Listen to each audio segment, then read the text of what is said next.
ছেলে আর মেয়ের একাকিত্বে সময় কাটানো, পার্কে, রেস্তোরাঁয়, বিনোদন কেন্দ্রে সারা রাত কোনো মেয়ে যদি কোনো ছেলের সাথে কথা বলে, কোনো ছেলে যদি মেয়ের সাথে কথা বলে, কোনো মেয়ে যদি বড় মোবাইল দিয়া নিজের উলঙ্গ শরীর অন্য কোনো ছেলেকে দেখায়, ছেলেটা যদি নিজের শরীর অন্য কোনো মেয়েটাকে দেখায়, এটা অসভ্যতা না, এটা অশ্লীলতা না।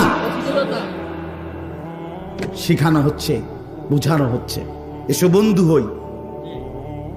দ্বিধাহীন ভালোবাসার গল্প, কোনো দ্বিধা করবা না, ভালোবাসার মধ্যে কোনো দ্বিধা নাই।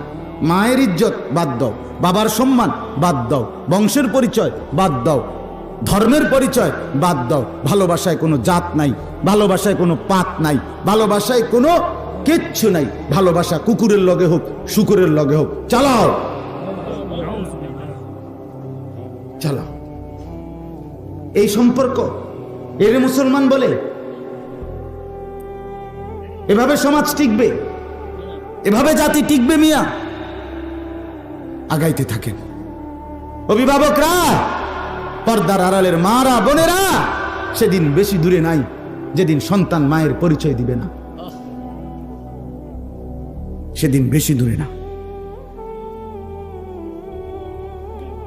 যেদিন সন্তান বাবার পরিচয় দিবে না, খুব বেশি দিন নাই।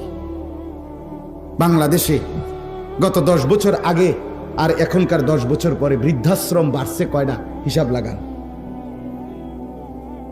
অসহায় মা বাপ শেষ পর্যন্ত সারা জিন্দিগির 50 বছরের মেহনত, কলিজা ঝরানো ঘাম বিনিময়ে শেষ আশ্রয় বৃদ্ধাশ্রম। আহ আহ বৃদ্ধাশ্রমে বসে বসে একজন আরেকজনকে গল্প শোনায়। বড় ছেলেটা কানাডা থাকে, ও তো সেখানেই সেটেলড, ও তো সেখানেই বউ বাচ্চা নিয়ে থাকে, ভালো আছে, কিন্তু ভিতরটা তার, ওই বাবার ভিতরটা, কলিজাটা দুধু মরুভূমির মতো হাহাকার করছে। সন্তানের আদর কোথায়? নাতি নাতনির আদর কোথায়? এজন্য দয়া করে এতটা শিক্ষিত বানাবার আগে ফিকির তো করা উচিত, আমার সন্তান আমাকে চিনবে কিনা, আল্লাহকে চিনবে কিনা, নিজের কর্তব্য বুঝবে কিনা, পিতা মাতার খেদমত চিনবে কিনা। আপনি এখন আইয়া ওয়াজ করতাম মা বাবার হক, মা বাবার হক পোলাফাইনের বুঝাইতাম। আপনি বুঝাইছেন নি? ব্যবস্থা করছিলেন নি? কোনো